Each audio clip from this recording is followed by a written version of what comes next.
Good morning, and welcome to this online service of the Treasure Coast Unitarian Universalist Congregation. We are a welcoming congregation. We welcome people of all gender, identities, colors, and backgrounds. If you have found us on the internet, we welcome you. Thank you for joining us today. Please check our Friday online newsletter for any announcements. And now we will have our chalice lighting. Our chalice lighting words are by the Reverend Maureen Killeran. Love is the aspiration, the spirit that moves and inspires this faith we share. Rightly understood, love can nurture our spirits and transform the world. May the flame of this chalice honor and embody the power and the blessing of the love we need, the love we give, the love we are challenged always to remember and to share.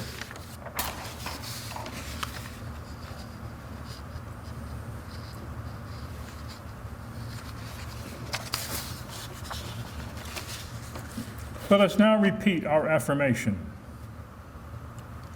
Love is the spirit of this church, and service is its law. This is our great covenant, to dwell together in peace, to seek the truth in love, and to help one another.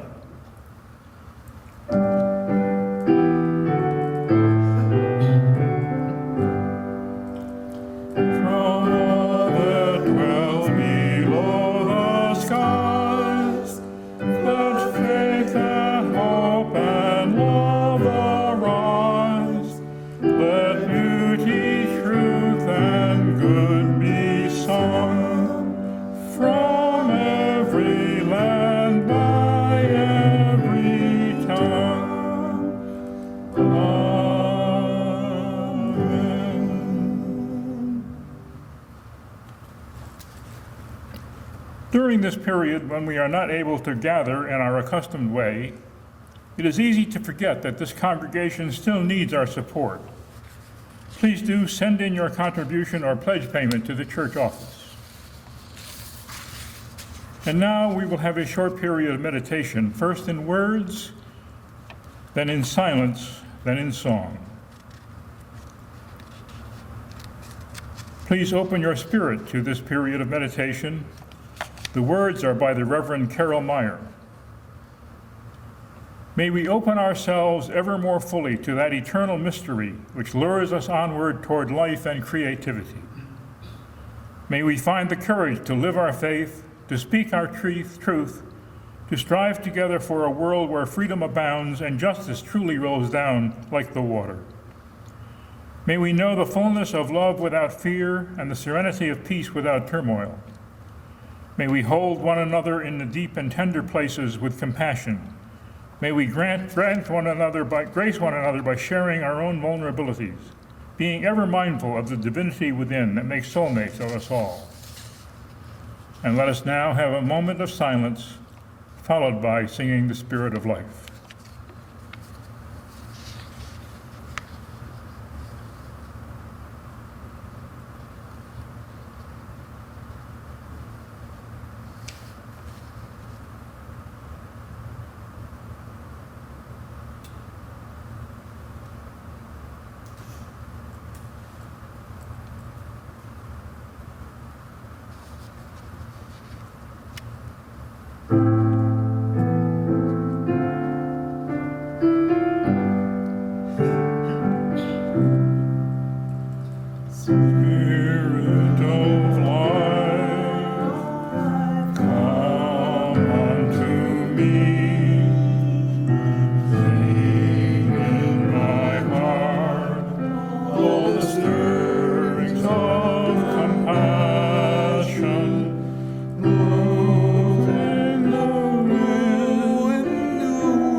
Thank you.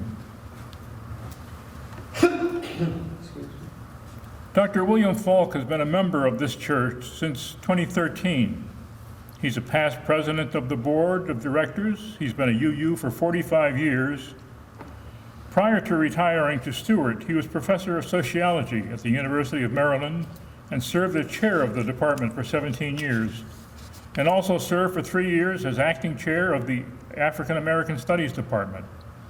His primary research focus was on the contemporary American South, writing on such topics as school desegregation, industrial and occupational change, historically black places, the return migration of African Americans, and the rise of gated communities. Bill has spoken here previously, and we are glad to have him with us today.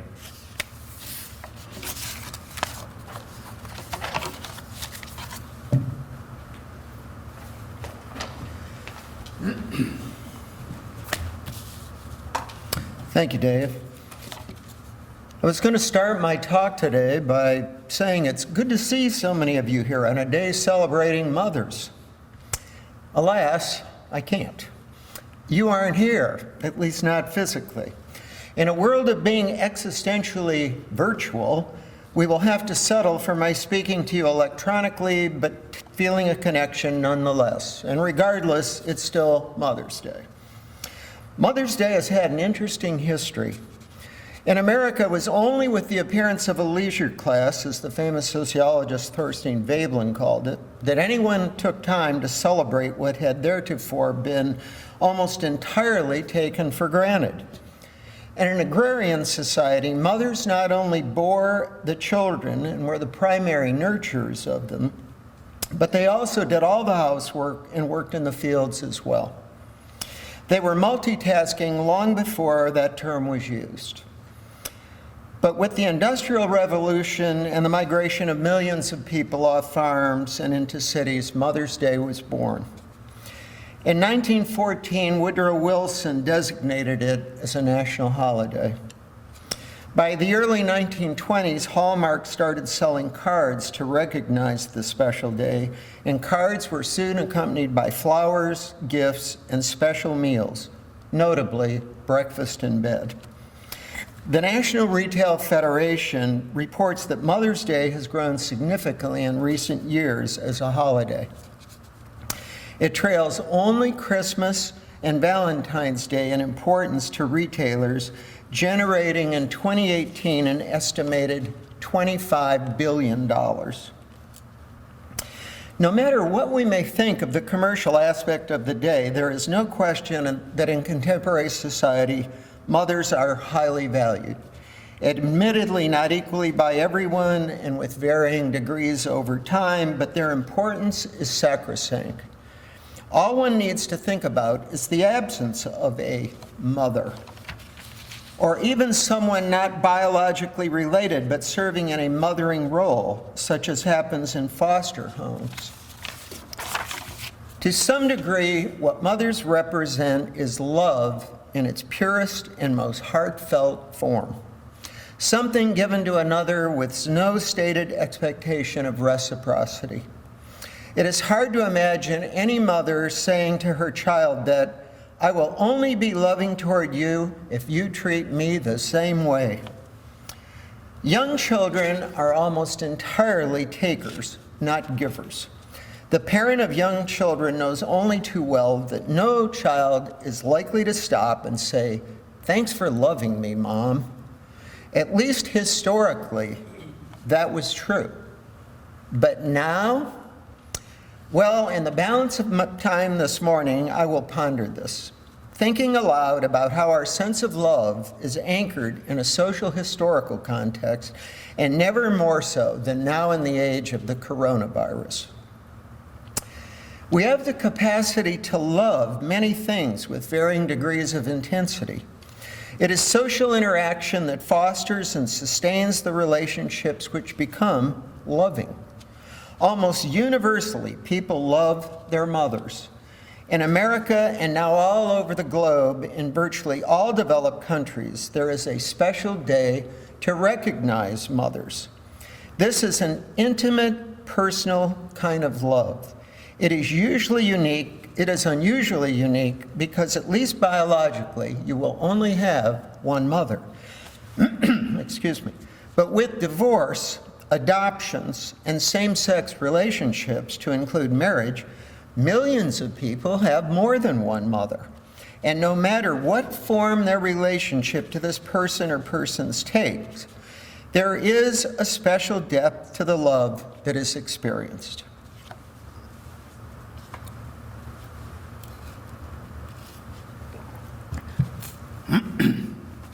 With less depth and a different form of love, we may also feel strongly about the churches we attend.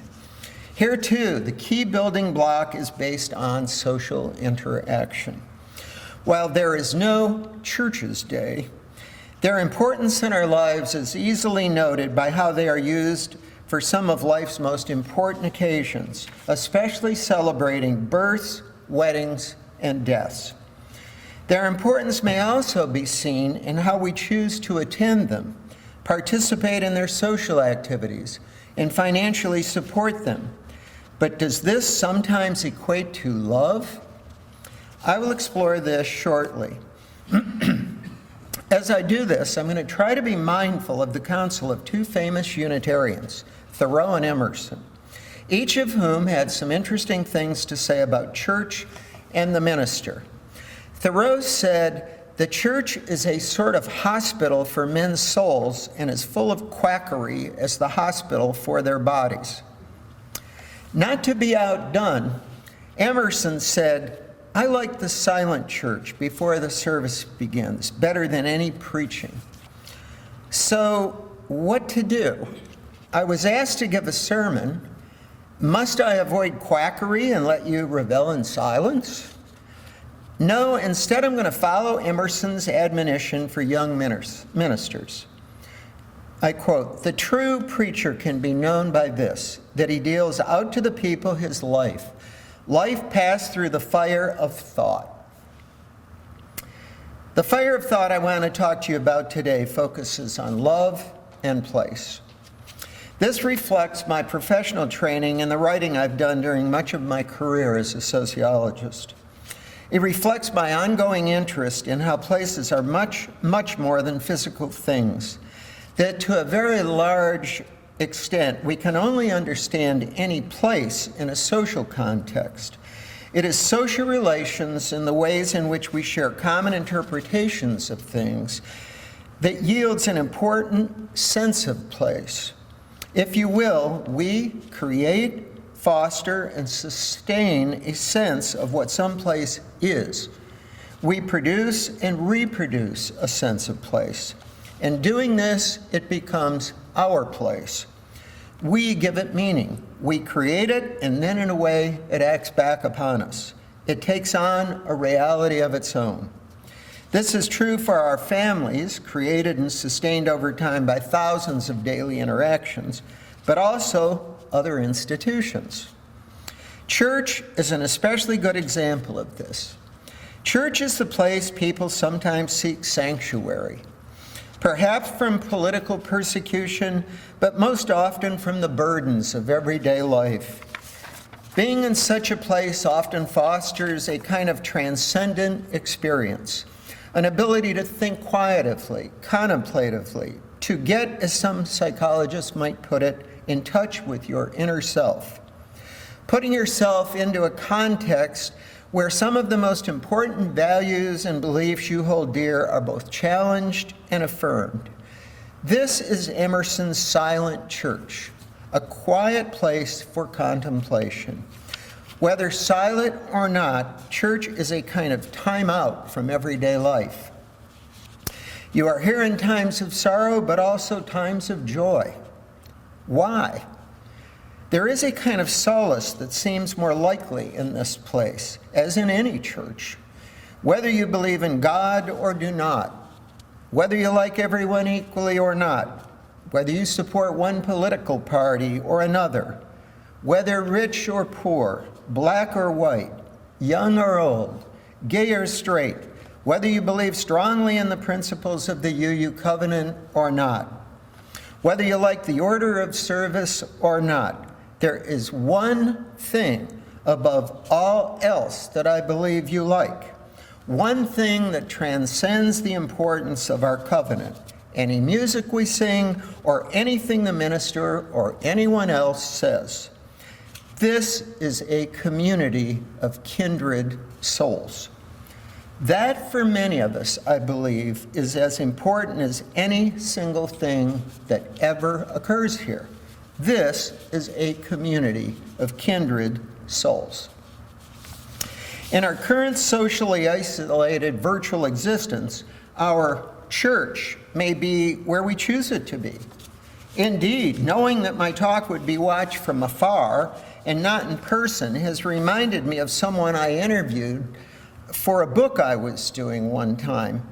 When I asked her about church, something that had been very important in her family, she told me, "I don't go anymore. My church is in here," and she pointed at her heart.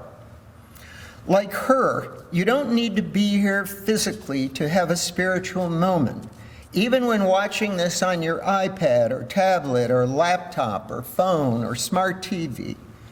And you don't need to be here to have a sense of belonging, of kinship with fellow travelers, even if they are not physically in your midst. When the church covenant says, "Love is the spirit of this church," by implication, I think, it means here, physically, in a shared place. In our current times, the shared place is psychic, not physical, but it can be shared nonetheless by our sense of community. For most of us, I hope, expressions of love begin at birth, when it is all reception, not much by way of intended reciprocity. It becomes a bedrock part of our lives. No matter what, our parents love us. As one of my old colleagues said when we were expecting our first child, I never forgot this, parenthood, it's a life sentence. For children who hear their parents and other loved ones say, we love you, what does it mean to say it in return? Can you remember that far back in your life? Or lacking that, can you remember when you first said this to someone who was not a relative or family member? Maybe in the earliest case, the family pet. But what about saying it to someone for whom you had romantic feelings? I'm guessing on this, but my feeling is that for most of us, we have not in our entire lifetime expressed our romantic love very often. Phrased differently, we have not had a huge number of romantic partners to whom we would express this. Indeed, its rarity is precisely why it's so highly valued, highly sought, highly appreciated, and the loss of it highly feared. Young love, or puppy love, can be bittersweet because it is such a whirlwind of intense feeling, often followed by equally intense disappointment. This feeling is, of course, multiplied many times in intensity when one is in a long-term relationship, a romantic partnership, engagement, or marriage. If this relationship is severed, it hurts. Or as one contemporary song so aptly puts it, love stinks. The loss of something you wanted so much and are now being denied. Alas, what is lost usually gets replaced or repaired, or with the death of a loved one sustained in memory. In our lifetimes, love, a hugely important emotion, has become a part of popular culture. It has become kind of routinized and commodified. When you go shopping or turn on the TV or your computer or look at the newspaper or listen to the radio, there it is, love. It would be fair to say that love is all over the place. For just a few moments, I'd like you to think about this, about how many expressions of love you can recall derived from book titles, movies, songs, everyday expressions. And here are some things that occurred to me randomly that when I started thinking about this, these were the first things that came to mind. These are songs and book titles expressions. The Love Boat, Love Bug, Love Train, Love Story, Love Actually, Book of Love, Baby Love, Love Potion number 9. All we need is love. Love is wonderful the second time around. Love in you. You've lost that love and feeling. This guy's in love with you. Justify my love. That's the way love goes. The power of love. I just call it to say, I love you. Greatest love of all. Dream lover. Reach out and touch someone you love. Treat your children well and know they love you. Everybody get together and try to love one another right now. The great Tina Turner song, What's Love Got to Do with It? Or how about these loving expressions? Love your outfit, love your house, car, boat, hair color, nails, shoes, bedspread, etc. Or when ending conversations, love ya. This latter example has become commonplace, I think. One often hears young people ending phone conversations by something like, love you, Mom. But on the other side, you can also hear it, mothers saying, love you, honey, and fathers as well. When sending emails or text messages or using any number of social media possibilities, you can incorporate emojis or GIFs or stickers which use heart symbols to express love. This makes love fun. To counter it, if you see a heart symbol which is cracked, it suggests a love that has been damaged or maybe destroyed entirely. As I've said before, love is a powerful, important emotion. The coronavirus has reminded us of just how important it is. When a loved one is so ill that they must be hospitalized, we take for granted that we will be there till the ill person will know, without our having to say so, that someone who cares greatly about them is there to kind of watch over them. And if their health deteriorates, we will be with them throughout. In these cases, love is a kind of comforter, embracing the person who is ill and reminding the people around them how valued they have been. It also reminds these people of their need to be there. They must be there. With the coronavirus, these assumptions have been shattered. Now we must rely on others to play the roles we would and strongly feel should be playing. Healthcare workers, no matter their title, have become our surrogates. Millions of people have reached out to them, even if just leaning out an apartment window to applaud for them, to show appreciation. In many cases, I think, offer it as a form of love. And in no instance has this become more important than when someone is dying but cannot have visitors in the hospital. Healthcare workers have become the last person seen by these patients. There have been numerous stories about these workers holding the patient's hand and speaking with them as their life ebbs away. They are showing a kind of love for our loved ones. In turn, how could we not show appreciation, even a form of love for them?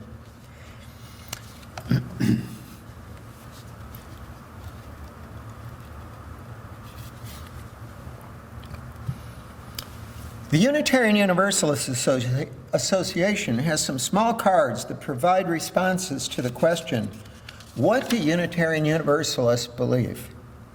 One of the responses is this, in quotes, we believe in the motive force of love. The governing principle in human relationships is the principle of love, which always seeks the welfare of others and never seeks to hurt or destroy, close quotes. Or, as we say in our affirmation, love is the spirit of this church. Love seems to be an official part of being a UU.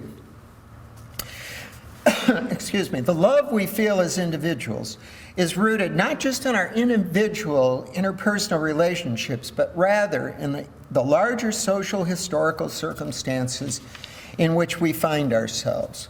We love those things most we highly value: our partners, our families, close friends, our countries, perhaps our communities, even schools or universities we may have attended.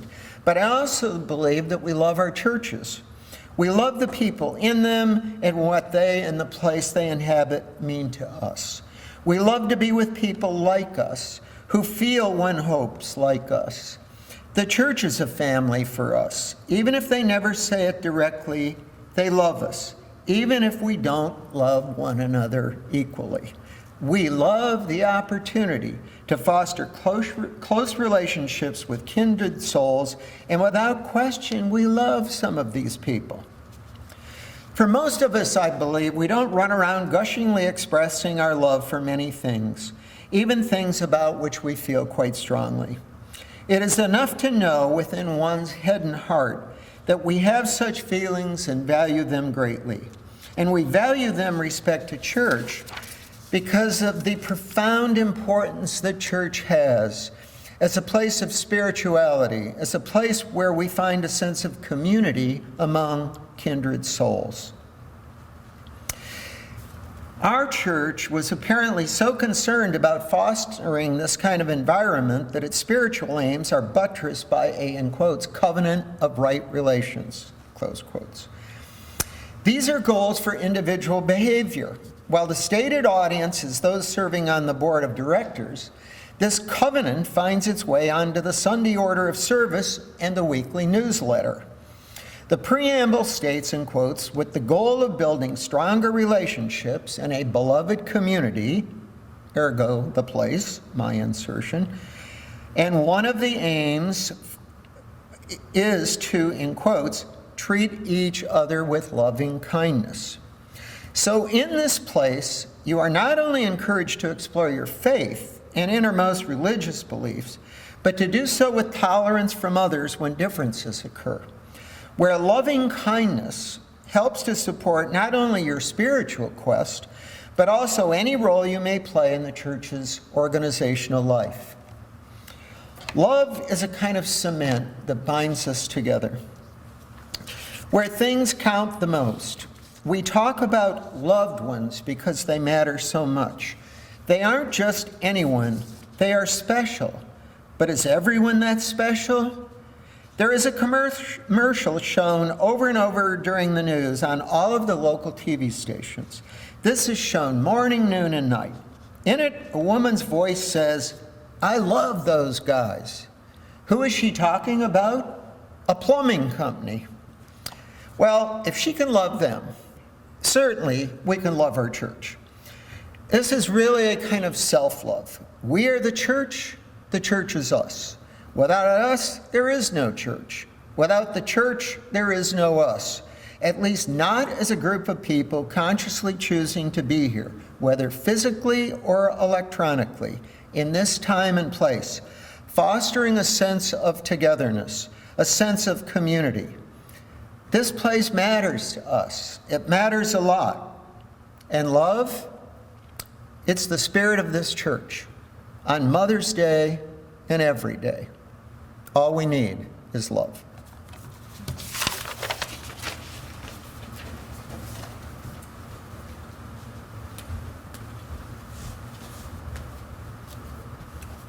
Thank you, Dr. Falk, for your reflections on love, on the community which makes this church what it is, and on the special relationships that those feelings play in all of our lives.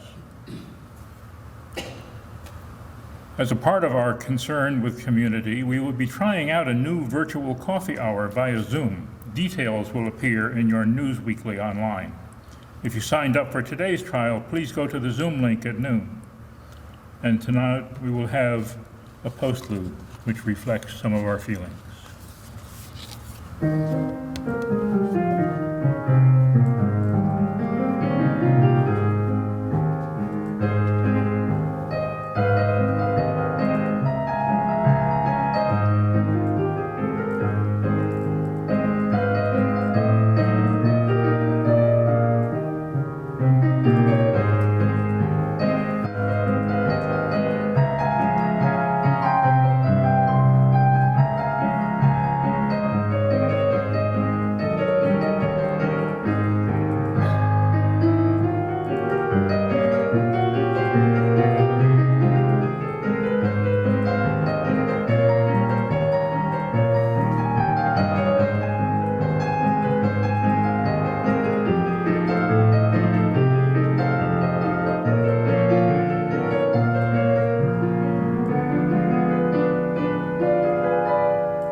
Thank you, and peace be with you all until we can meet again.